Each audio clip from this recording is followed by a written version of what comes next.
I'm Caitlin Bailey, the host of the Oldest Profession podcast, where every episode we do a deep dive into an old pro from history. Our mission is to tell better sex worker stories, and our vision is to change the stories people tell about sex workers, because changing the story changes everything. These sacred stories we share more. Find us wherever you listen to podcasts or visit theoldestprofessionpodcast.com.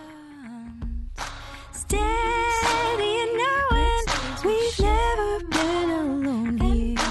Reclaim the story, make vibrations.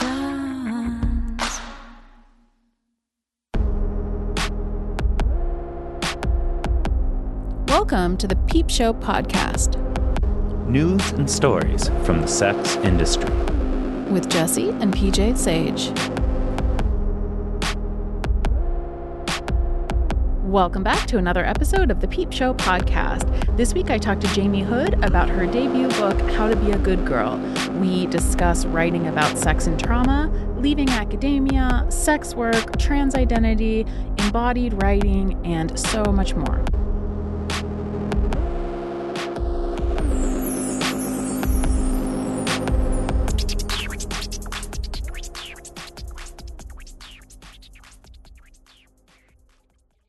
Hey, I'm Adrian, one of the hosts of After Adult Podcast. My porn name should be Mozart Fremont, but you probably know me better by my actual porn name, Siri. I'm Rachel, but my porn name would be Woody 16th Avenue.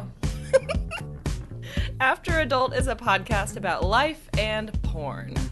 I don't actually watch porn. I don't really watch that much porn either. I probably watch more than you, but I mean, most of the time it kind of would feel like going to work on my day off. You 100% watch more than me, because I don't watch porn. Find us wherever you get your podcasts. Just search for After Adult. Or visit afteradult.com and follow us on Instagram at afteradult. I'm here today with Jamie Hood, who is a poet, essayist, memoirist, and miscellaneous. Her work has appeared in The Rumpus, Peach Magazine, The New Inquiry, Teen Vogue, and Transgender Studies Quarterly. Jamie lives, writes, bartends, and dog moms in Brooklyn. How to Be a Good Girl is her first book. So, Jamie, thank you so much for joining me today. Hi, Jessie. Thank you so much for having me. Yeah, I'm really excited to talk to you. I came across your work earlier this year when you wrote Fucking Like a Housewife for The New Inquiry, and I loved that essay. It was my favorite essay of the year. And then last night I read your new book, which I also love. So I'm totally excited to talk to you about your life and your writing. I think it's really beautiful. Oh, thank you so much. Can you give our listeners a little synopsis of what your book is about? It's like a multi-genre text. It's a hybrid text. And I wrote the whole book during the first lockdown in New York. Mm-hmm. And the first part is a series of journal entries and musings and poem fragments that all happened between the months of March and August. And they're out of order and mixed up. And so I think one of the things I was trying to tackle in that first section of the book was the way that the isolation of quarantine sort of disorients time and dislocates the subject outside of time. And so I wanted it to be a little bit disorienting as a text and sort of like be a document of that moment of quarantining, of being apart from everyone. I mean, I'm sure you might know this, but I'm a bartender. Before the pandemic, was bartending 5 or 6 nights a week. So it was a very abrupt shift from being around people pretty much constantly to not at all.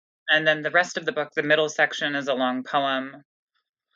And the third section is a series of like love diaries / love letters about a man I started dating. Did you start that relationship in quarantine? Yeah. Yeah. We met we've been dating for about 4 months now. And yeah, it was very unexpected. Yeah, I think that's one of the really striking things about reading your two works, reading the article and then reading your book, is that you kind of start with heartbreak and dating bad men and then end like in love. And there is something really beautiful about that. Yeah. it's funny because I really went back and forth on that final section because we had just started dating when I was writing it. Right. So the third section takes place across the course of the month of September. So we'd been dating for, like 2 weeks maybe when I started writing or like documenting it. Mm-hmm. And, when the draft of the book was due back in October, I talked to him and I was like, hey, just so you know, this is like pretty intimate. I've been like writing about us. And I want to give you full veto power if because it's very intimate. And he was super supportive and he was like, you can write whatever you want. And he trusts me. And I thought that was really wonderful. And I guess the thing is, I did want to end on beauty because I think I write so much about trauma and like longing and pain in relationships. And it was important to me, assuming I had his permission, it was important to me to have this like moment of joy and beauty in the book. Yeah, I really love that. Did he read it before it went to print? No, I haven't let him. When I get my author copies, I'm gonna give him one. There's a lot in this book, and like it's funny because I've been the same way with my mother before, where like there are things that I kind of withhold until I don't withhold, but like I'll put all of this out in the public, like about the parameters in which you like share intimacy with people who are actually part of your life. I think it's just a different dynamic for me, Yeah. writing and the way that I navigate Twitter. A lot of that's about formulating a persona, and so sharing those same like intimate details of people who are very present, very like proximate to you, I think it's just a different thing to navigate. Yeah. Hmm. Yeah, I very much relate to that because I also cultivate a Twitter presence and I have to think a lot about what that looks like for the people in my life. And also like as a writer, I do the same thing. I often talk to my partner and I'm like, I'm going to tell this story about, something that we did or well, like for example, recently I wrote this Hustler article where I talked about the anal sex we had on our wedding night and I was like, I read that one. oh, did you? Yeah. Yeah, which is like super intimate. Like I'm talking not only about like our sex life, but our sex life on our wedding night. And I'm like, is it okay if I tell this story?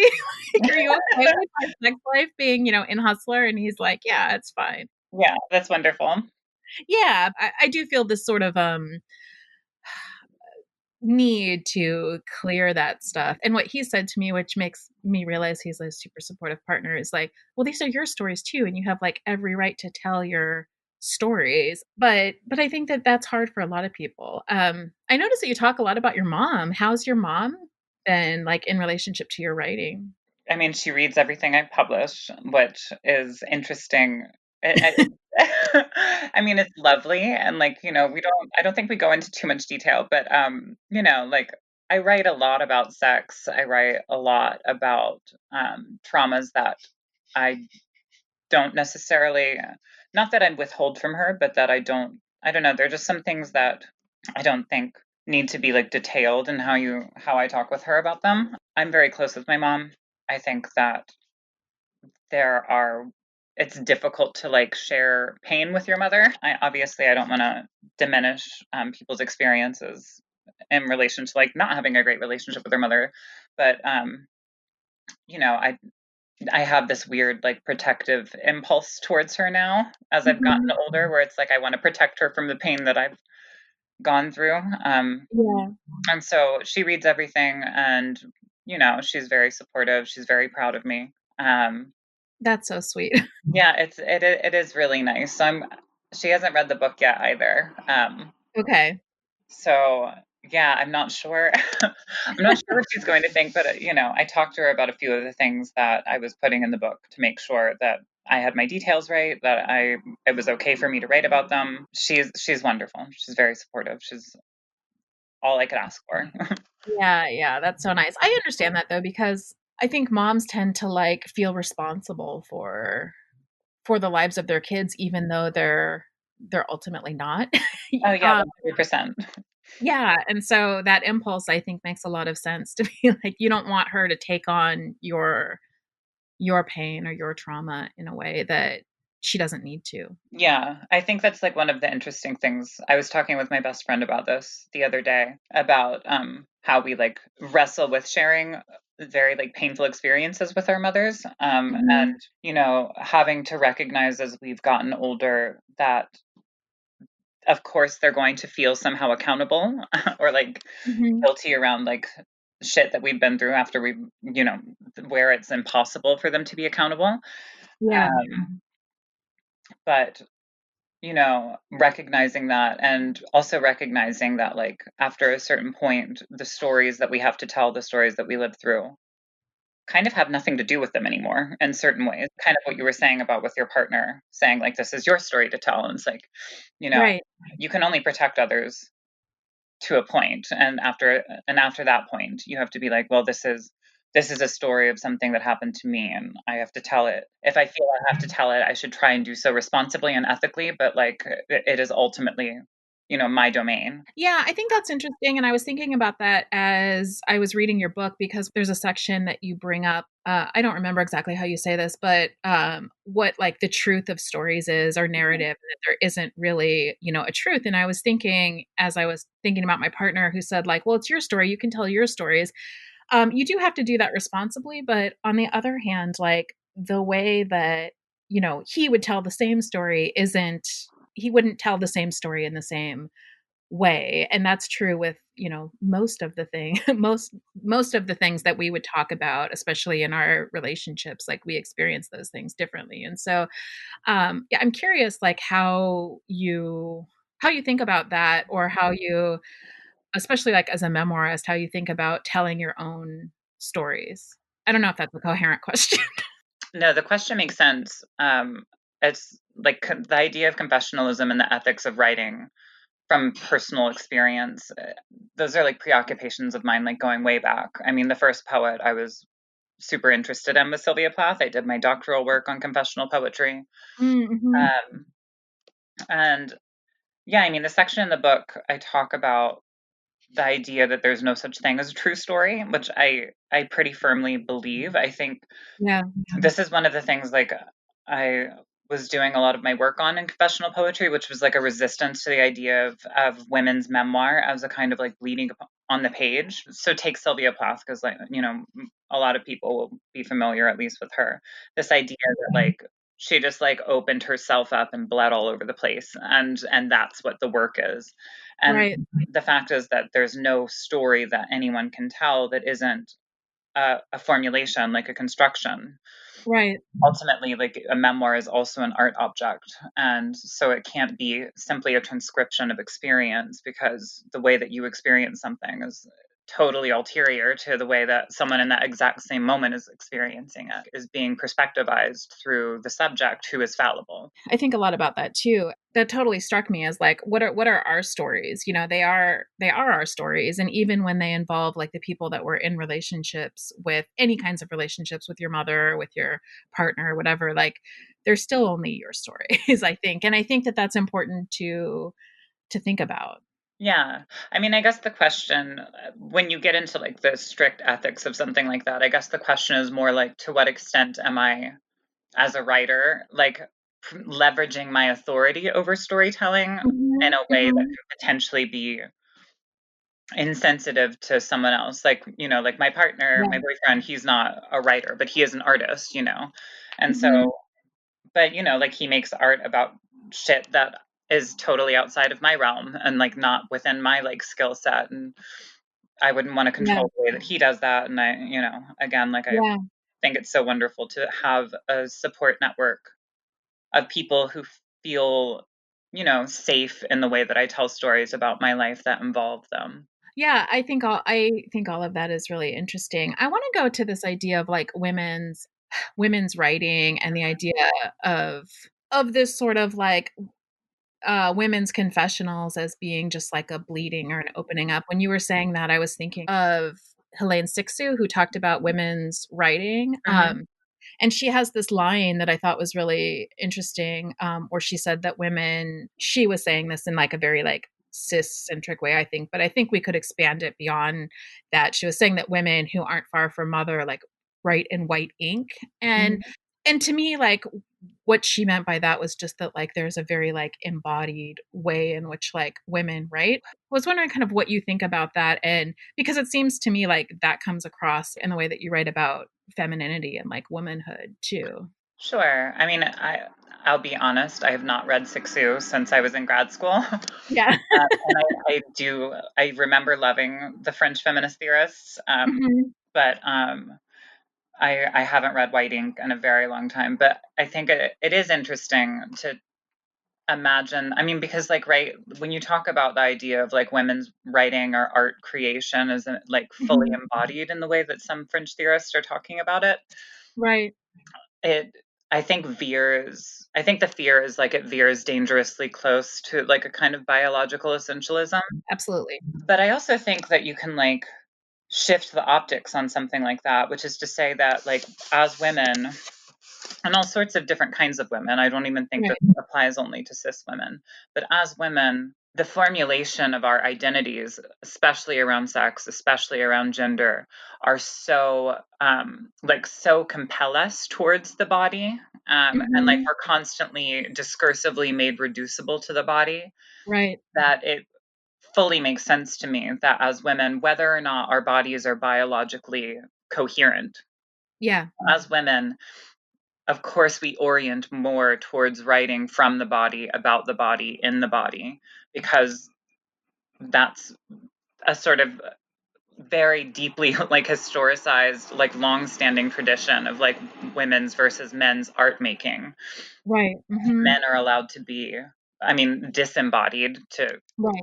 keep on that like level of grammar, but they're allowed, men are frequently imagined as somehow, what is the word I'm looking for? They're kind of like principled observers of the world. Right. They're objective. Exactly. Even when they're making art that is also about their lives. Like I mentioned this in Right. the book, I talk about someone like Robert Lowell, who did the Dolphin, which literally steals text from Elizabeth Hardwick's letters to him, Yeah. Mhm. or Ted Hughes writing birthday letters about his marriage to Plath, like well after she was dead. I mean, I think it's a horrible Right. reflection, but it's like even then, like with the Ted Hughes book, it felt very much like, oh, he's going to get the last word in, and I think a lot of critics treated it in that way. Yeah. He was the one who wasn't crazy.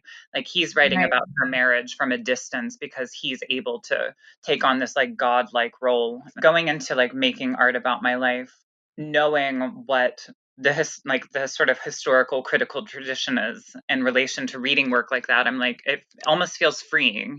I kind of know what to battle. Yeah, and battle I think is a good word. In terms of my own like background, I was doing a doctorate degree in philosophy, which Mhm. I did it for 4 years and then I dropped out at the end. And part of the reason that I dropped out is that, speaking to the points that you're making, is that my work, and I was doing a lot of work on sexuality and embodiment, very similar to the work that I do now, except for in a philosophy department, which was Mhm. not a good place for it. And I mean, it could have been had people been open, but they weren't. So, I think that the dynamic that was happening in philosophy that's been happening forever is this identification of like, um, of philosophy as being like um, about universal principles, and other things being about like the particulars. So going all the way back to Plato and thinking about like universal ideas and Platonic forms. Mhm. And people in my department would be like, well, you're talking about women's experiences or you're talking about embodiment and that's particular, so that's not philosophy. And it took me a little bit of time, but then I was like, wait, but you actually are too. Right. But you're calling it universal because we've somehow like deemed that sort of like masculine detachment as Yeah. like universal experience, and women's experience as something totally other than that. Yeah, that's so interesting. It's also interesting to hear you must have left around the same time I left my doctoral degree. Oh, really? Yeah, I dropped everything. I was in the middle of my dissertation. Oh, really? Yeah. And I was just like, I was so miserable. I was in Boston working on Mhm. it, and I was so fucking miserable. And I could already see how hostile departmental like departmental politics were towards this Yeah. work I was doing anyway. Yeah. And yeah, my committee just kind of fucked me. And I was like, I don't want to be an adjunct in Idaho for the rest of my life anyway. So I'm fucking done with this. I just dropped everything and moved to New York. So I was married when I started my program, and I left my marriage, a very long marriage, like in my last year.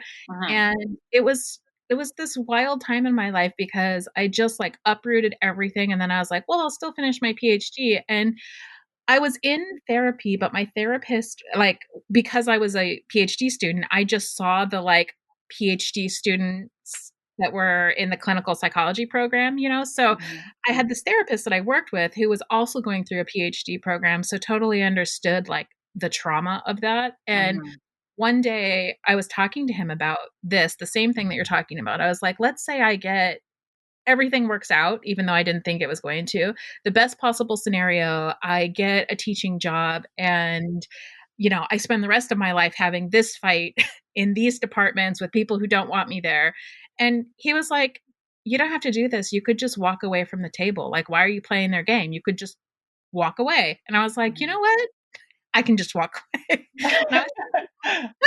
It was like a light bulb moment where I was like, why didn't I think of that? It's not like I hadn't thought about quitting, but actually having it put out to me like it was a real possibility because you know that's not really because there's no other job prospects except for teaching like that gets pushed onto you when you're in those sorts of programs. So yeah, I was just like, fuck this, I don't want to do this. I'm not going to spend the rest of my life fighting with people who think that my work isn't legitimate. Like I just don't want to.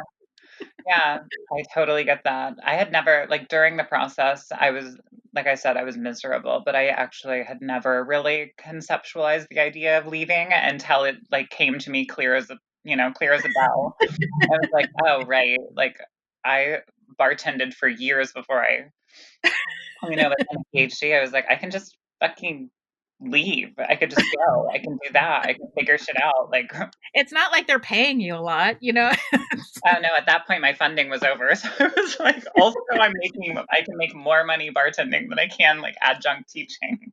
Right. That's exactly what happened to me. I had 4 years of funding. So I was in my program for 4 years. Yeah.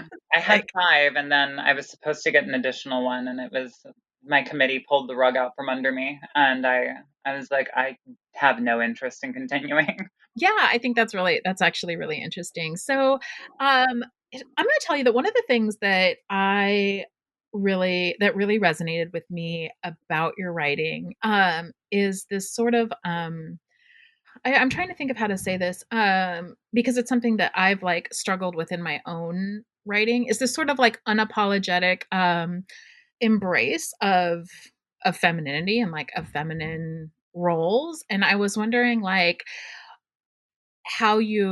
what that was like for you to write that and if there was like pushback against some of that.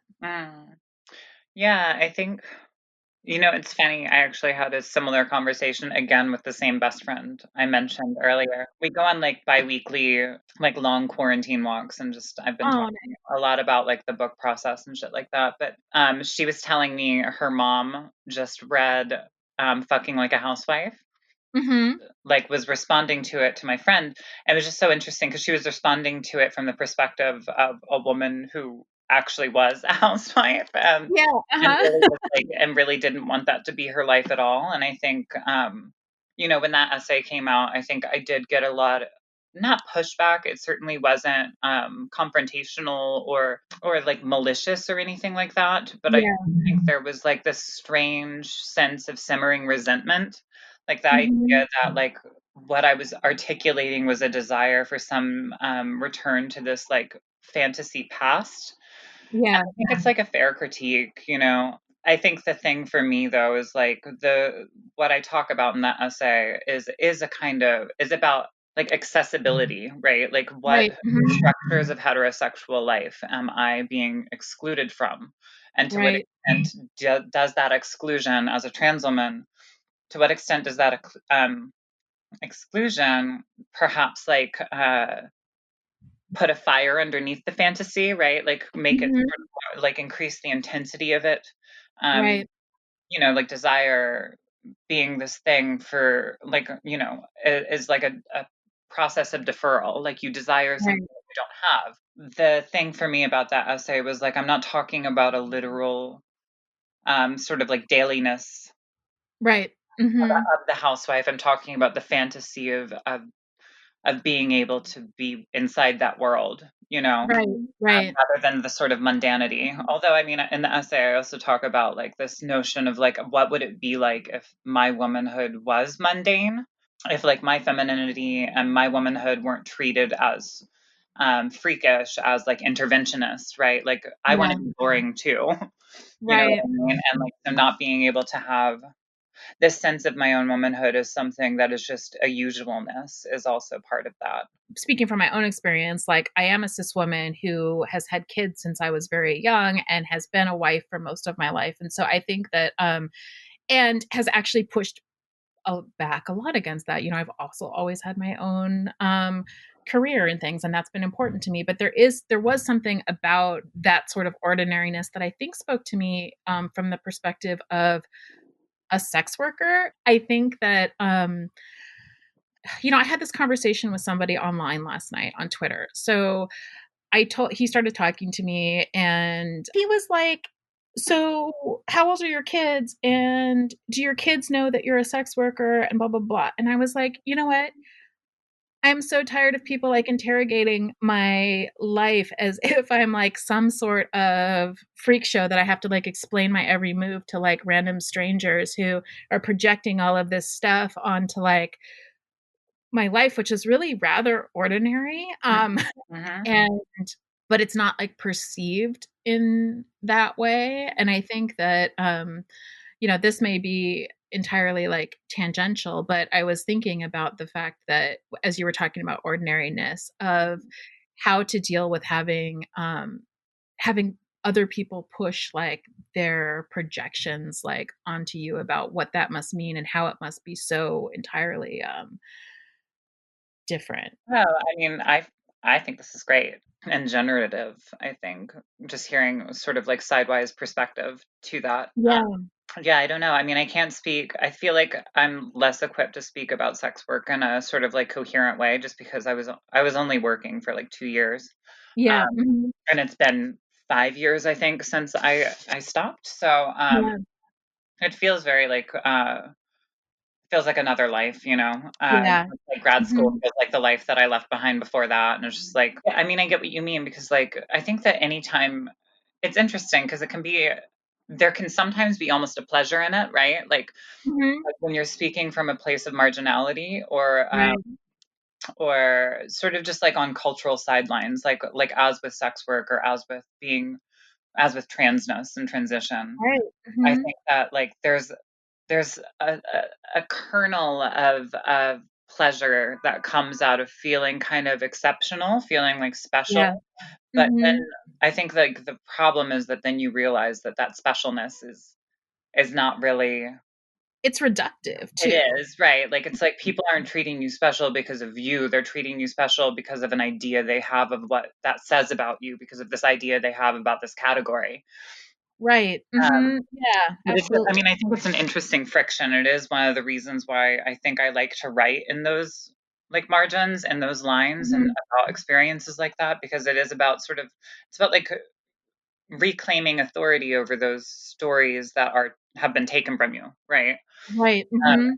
and trying Absolutely. to like actually like figure out where that pleasure lies and like how it's actually the Mhm. pleasure that you can have and in that experience that it is your own. Yeah, I think so too, and I think I do so much writing from that position, from the position of a sex worker, and from the position of like a sex working mother. But I think that maybe the tension for me was why like I do that work, it's part of my life work, I think it's important, but does that mean that that needs to be the center of like every interaction that I have Oh, with 100%. Yeah. I mean, I think I only this year did I start like even touching on writing about transition, which is something Mhm. I'm more or less very averse to. I mean, even in the book, I barely talk about it. And I know one of my friends who's also a trans woman, she Mhm. was like, well, who do you see as your audience? And we were kind of talking about whether or not it's a book for a trans audience. And I was like, I hope that like other trans women enjoy it, but I was like, it's not a book about transition, which I think is like, as soon as someone hears that like I'm writing a memoir, they're thinking it's going to be like in the trans memoir genre. And I'm just like, for me, it doesn't seem especially interesting, right? Yeah. It seems to me interesting, like in the way that I talk about it in like Fucking Like a Housewife, or I'm not sure if you read it, but I wrote this essay on chasers for Transgender Studies Quarterly. No, but I would love to. Yeah. And it was like that one was fun for me too, because I was not really writing about transness, but more about how people talk about transness or talk around it, especially around like how men desire trans women. Right. And so like it's in those moments that I find the category of like the trans woman more interesting, which is like to say about how it's made spectacular, how Right. it is, how like in what ways other people leverage it as a barrier against you, right? As opposed to like the thing that I see is like an especially interesting fact about myself, which I don't think it is. Like I'm just a woman, you know, and like I said, I'm pretty boring. Like my days are very tedious, like anyone else's. And so like there are these moments of friction that like interest me about like what does it mean to be trans in a society which wants you dead or individualized. But other than that, like as an experience in and of itself, it doesn't seem to me especially fascinating.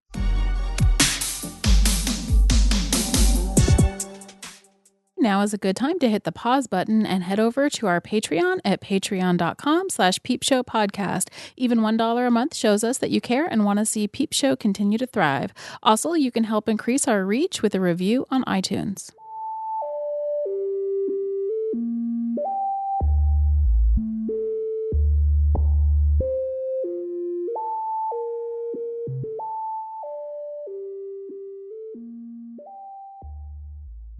Yeah. Did you transition a long time ago?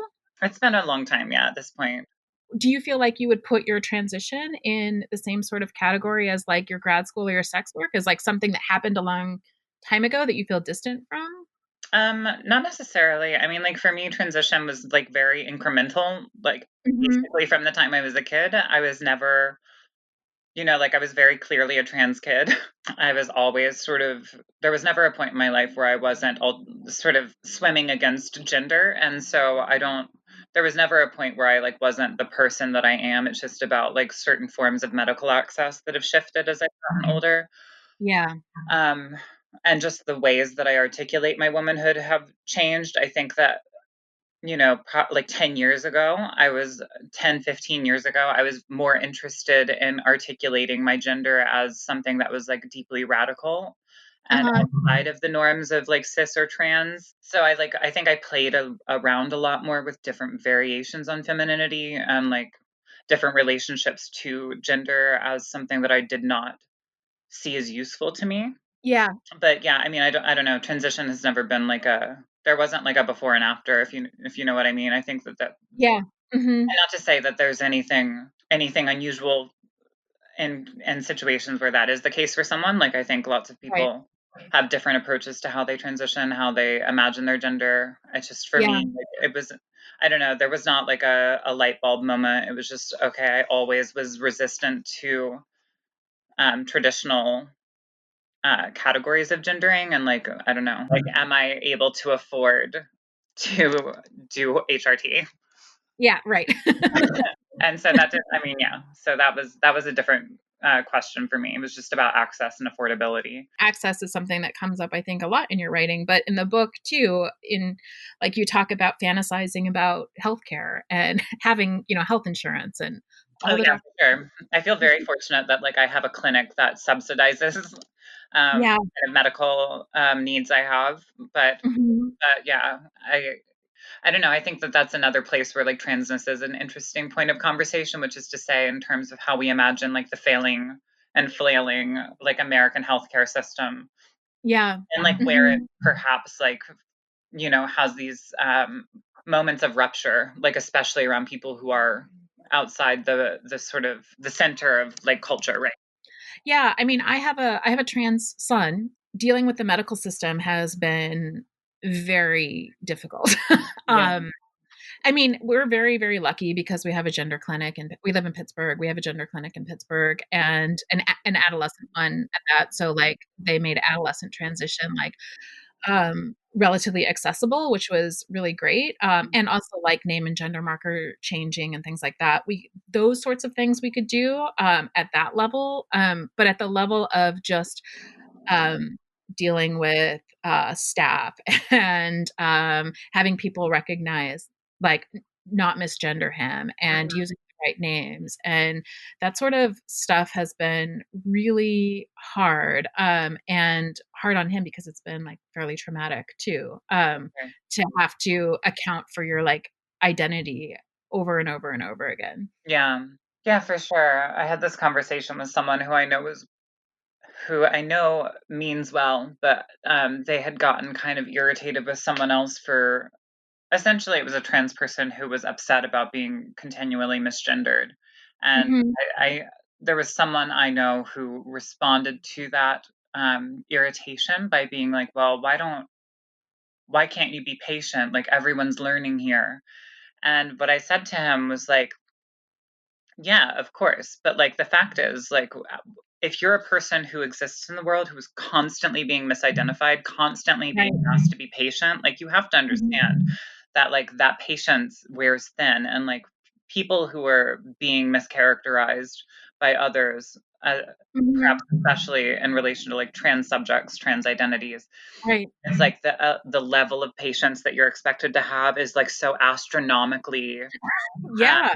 different Mhm. than what cis people who are in the gender that they were assigned and feel comfortable in that gender. It's like so astronomically greater than they can even imagine, right? Like to Right. constantly have to deal with Mhm. questions about who you are and whether the person that you say you are is an authentic person.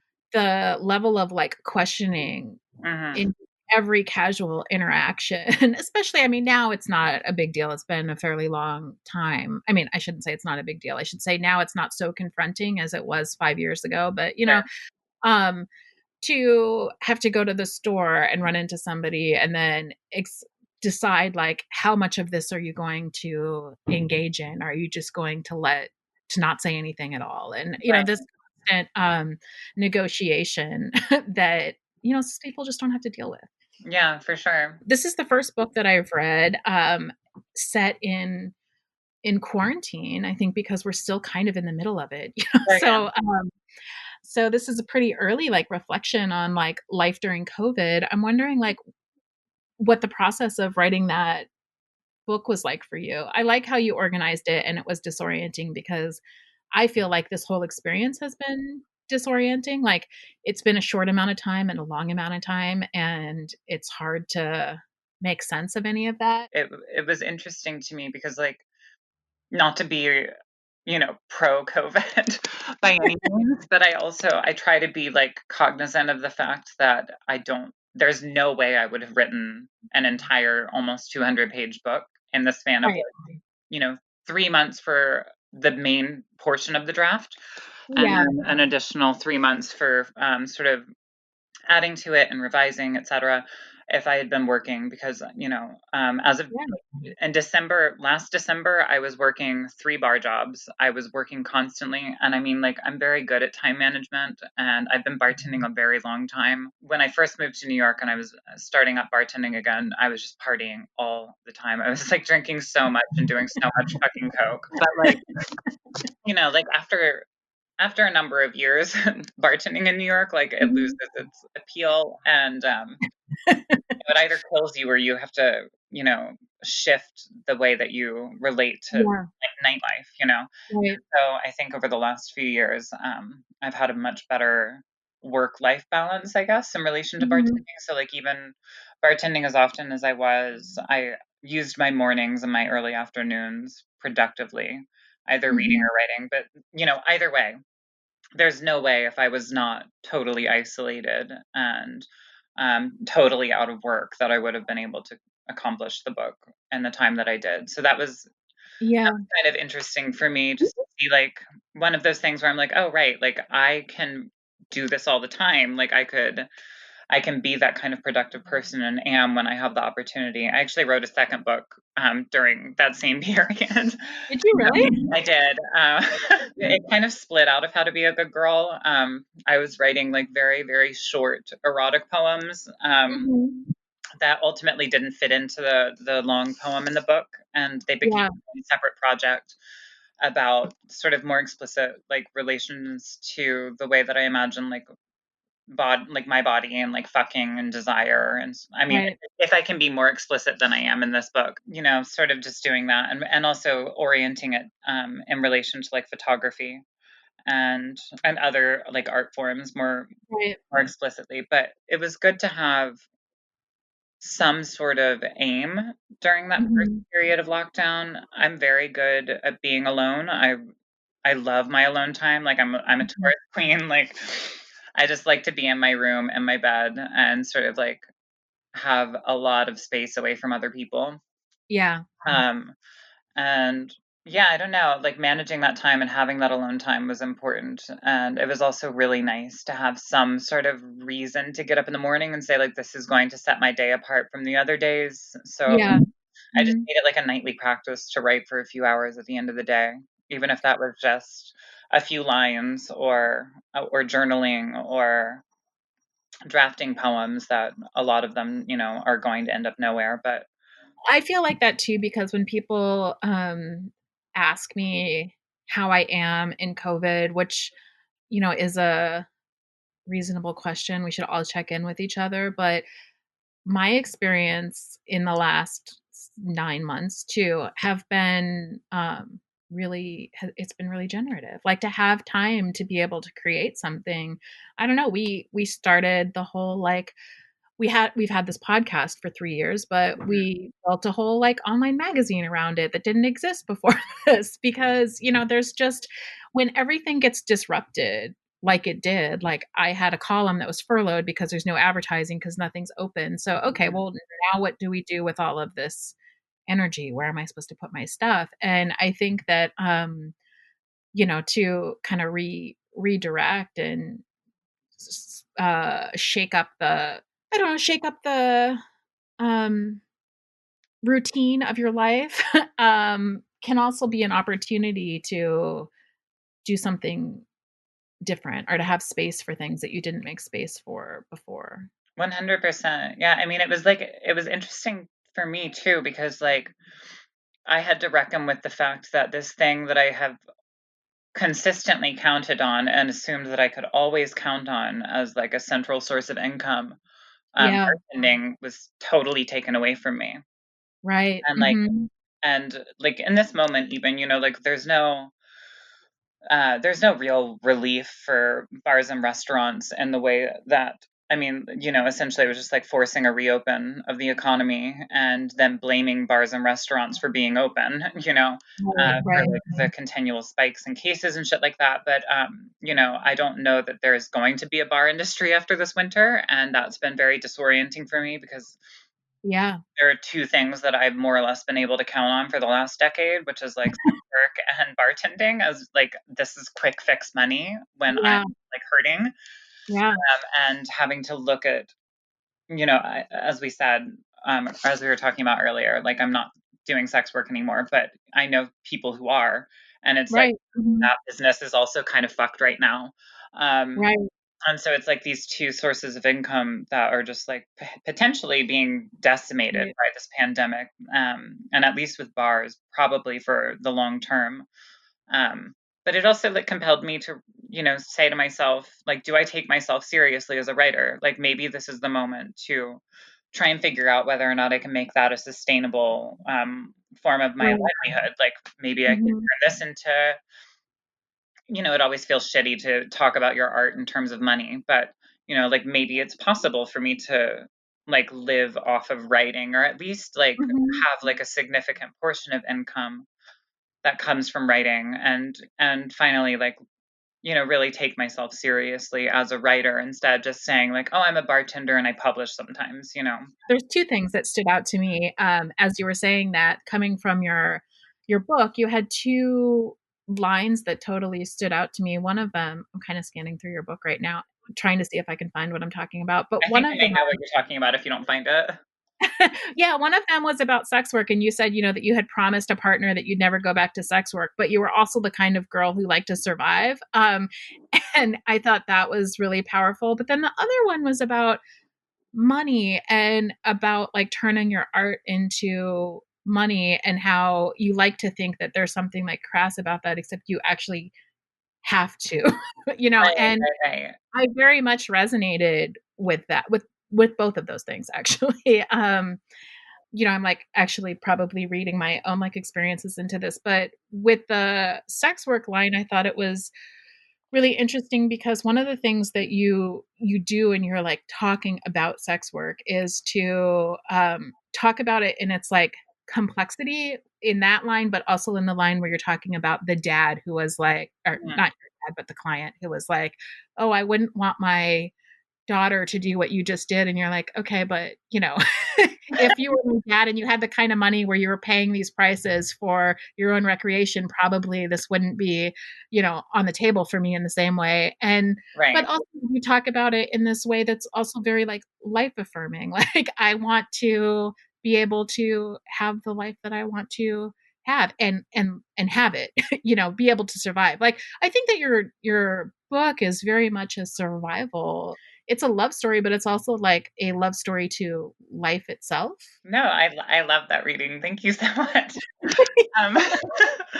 No, I 100% feel that way. I think that like, not that I believe that like this is applicable to all women's writing, especially all women's writing around sex work or rape or trauma in general. I don't think that, like one of the questions you get a lot, I think, is like, well, is this, did you have to write this? Did you have to write to be able to survive? And like, I don't think it should be true for everyone, but I think that it has been true for me. And I think that's where a lot of my writing comes from, which is to say, like, I know that I write a lot of sad shit. Like, I'm aware of that. And I really hope that there's a point in my career where I'm writing beautiful books about all pleasantry. And, I'd love to write like a Mary Oliver book about nature in one day. But, yeah. Or even like a kind of more violent, like Annie Dillard book about nature. But, I like you talking about unkept lawns in here, or unkept gardens. But, like, I think a lot of my writing process has been about taking points of friction, points of trauma and struggle, and saying like, I made a choice to live. Like I didn't have to make that choice. And it certainly was a choice that was offered very willingly to me, Right. So, and, like that was a question for me at a point, like where it felt like, why am I doing this? Like, why am I struggling so much to go on in a world that fucking like does not want me here, Yeah. And I had to make the decision that I was going to stop raging against the world and railing against the world and say like, well, I'm going to figure out ways to find pleasure wherever I can and find joy and figure out what makes me tick, that makes me get up out of bed every day, that has nothing to do with sort of circumstance, that is like its inherent value for me. And so like writing about that, I think has been like a significant process, and like the way that I've reimagined being in the world without it being a constantly painful experience. Speaking of like railing against academia, I had to send this to my friend who was in the PhD program with me, where you said, if I were good, I'd render my writing more obtusely. I would write as if my mouth were filled with MFAs rather than dicks. That was kind of amazing. Well, I was kind of thinking, like that was something that I was thinking about because, like I had a conversation with a fellow poet who was asking me like how I imagine myself in community with poets.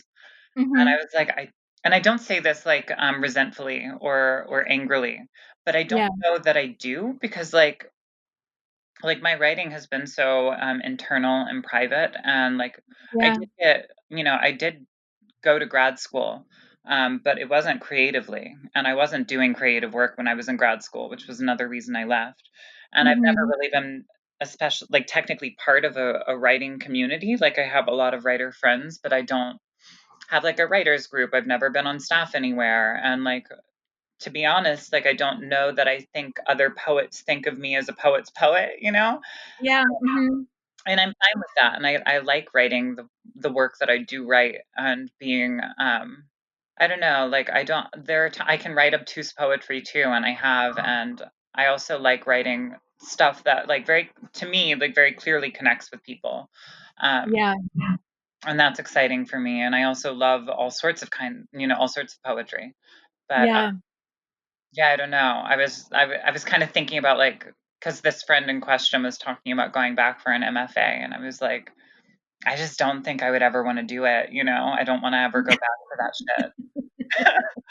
Yeah, my husband has an academic job, and so he every once in a while will say to me, because part of our benefits is that, I could go, and he's always like, you could go back and you could finish, or you could get like an MFA in writing. And every time he says that, I'm like, but why? Like, why would I do that? Right.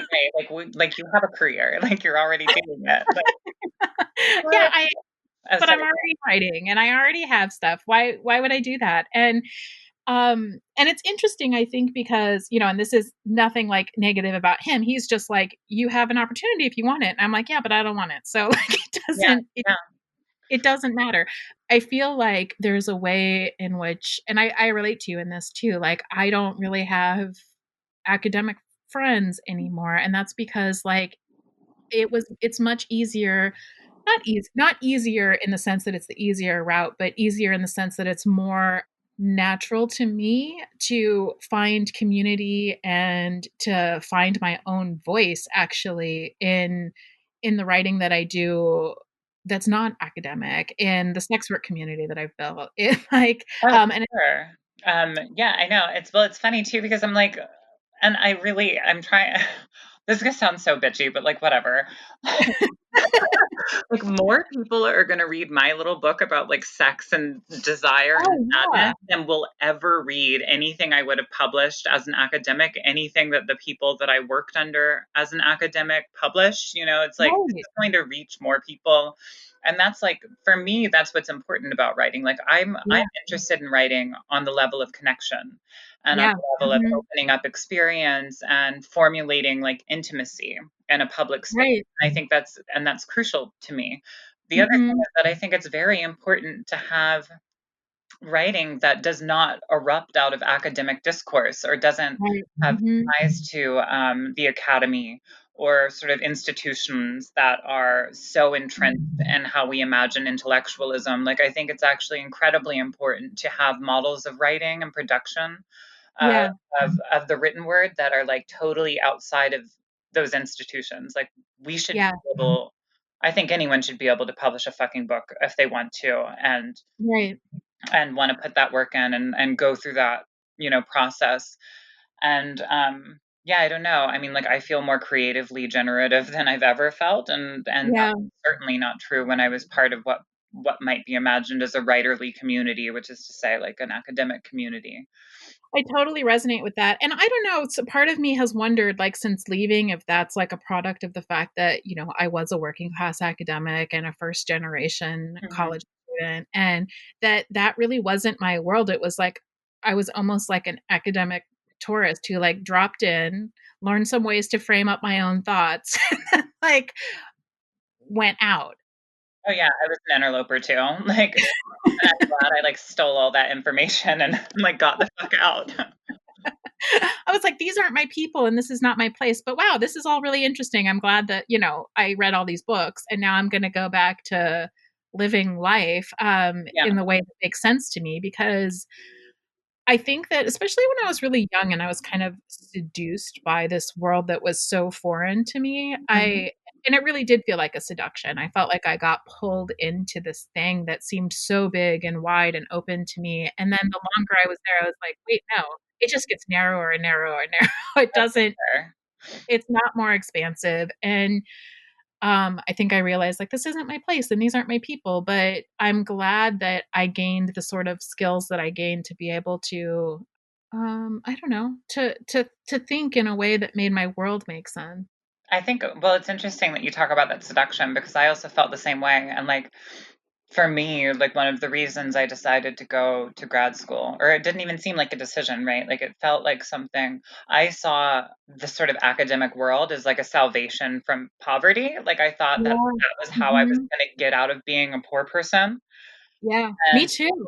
and I, like realizing that was just a lie was like Right. kind of devastating. But like on the other hand, Mhm. like I agree with you. Like I put on my little disguise for a number of years Right. and I got what I could out of it. And I don't begrudge myself for it. There are times in my life where I've felt, like I wasted my 20s in grad school when I'm not doing anything with it. But like honestly, at the end of the day, I don't begrudge myself for having done it. And I agree with Right. you. Like I took the things I needed and I left and I moved on and I got rid of the, just sort of shaved the fat of it. Even if I don't really use a ton of the stuff that I did in grad school anymore, having that experience taught me like these are the things I don't want to do and this is how I do Yeah. want to write. Like there is Right. still part of that experience that was necessary to the production of the kind of work I do now.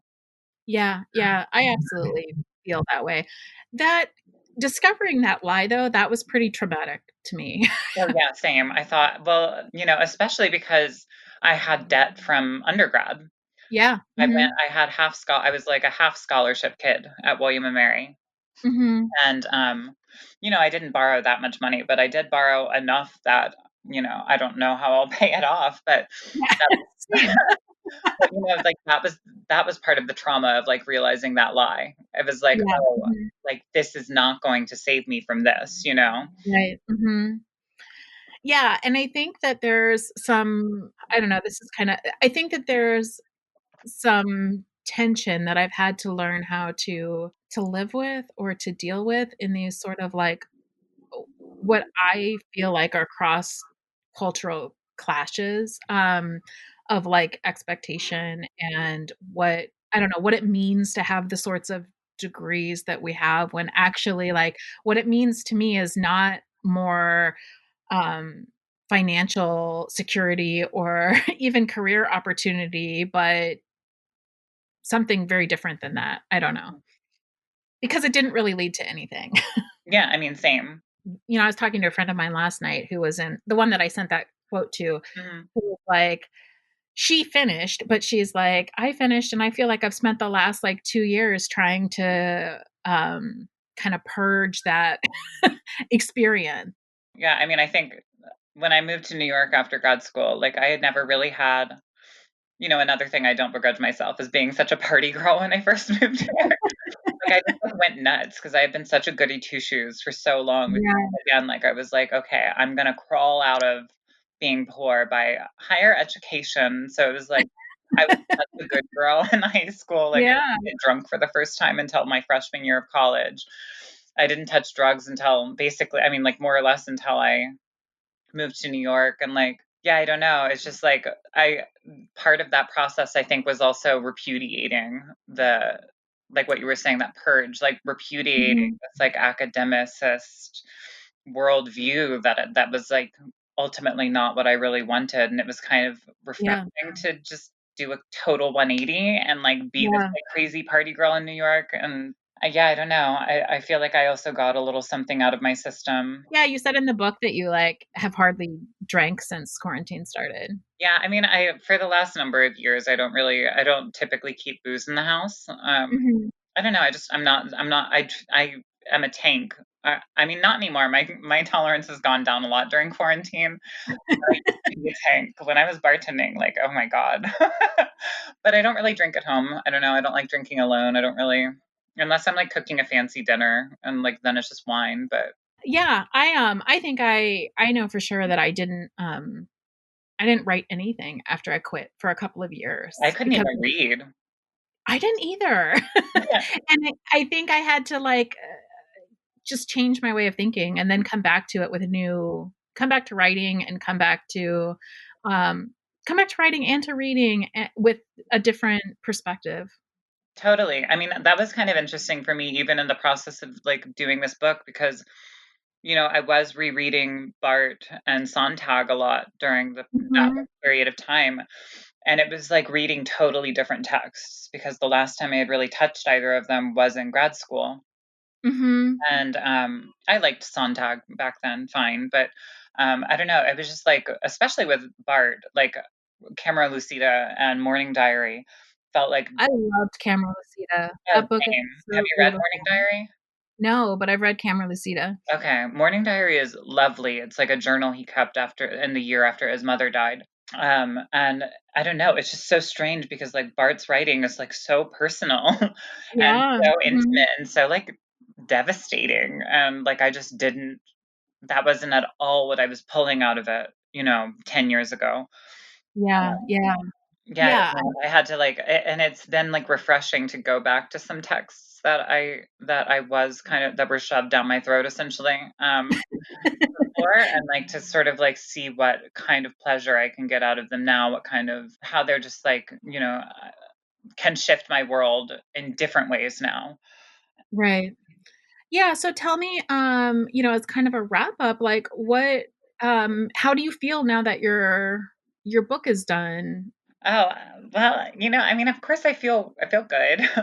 um, I keep thinking about the fact that like this year, for all of like the horror of it, I managed to write a book and publish a book and fall in Mhm. love, and that like, that feels incredible. Yeah. And feels like, this terrible year, just like I managed to pull something that was joyous out of it. And that's been really great. I guess the other thing that I feel is I feel incredible excitement to jump back into all my other projects, Mhm. which Yeah. is like big time loser shit.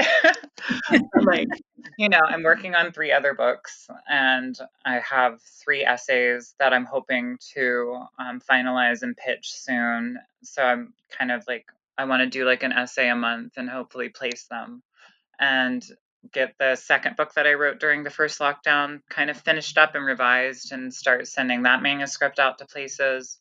Mhm. And I'm working on 2 big books with my agent who I signed with towards the end of this process.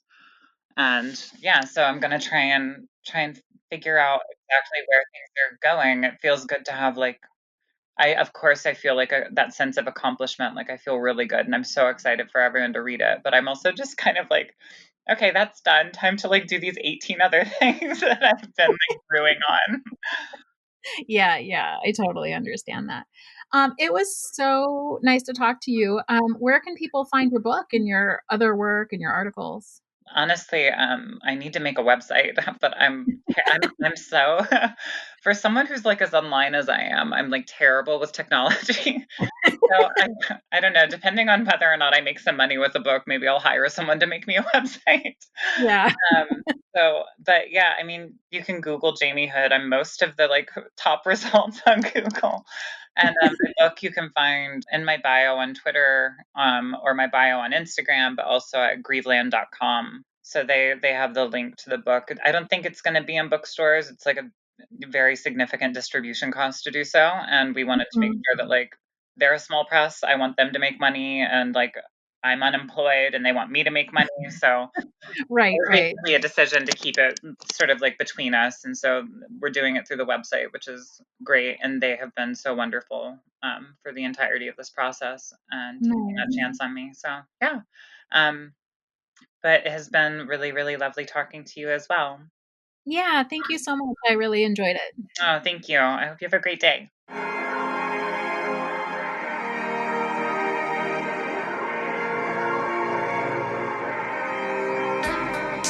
Thank you for joining us for yet another episode of the Peep Show podcast. I'm PJ Sage, and you can find me on Twitter at PeachSage. And I'm Jessie Sage, and you can find me on Twitter at sapiotextual or at jessiesage.com. We would like to remind you that we have a Patreon account and would appreciate your support. Please visit patreon.com/peepshowpodcast. Our music is courtesy of Joe Kennedy. The show was produced by Jessie and PJ Sage. Signing off. Have a great week.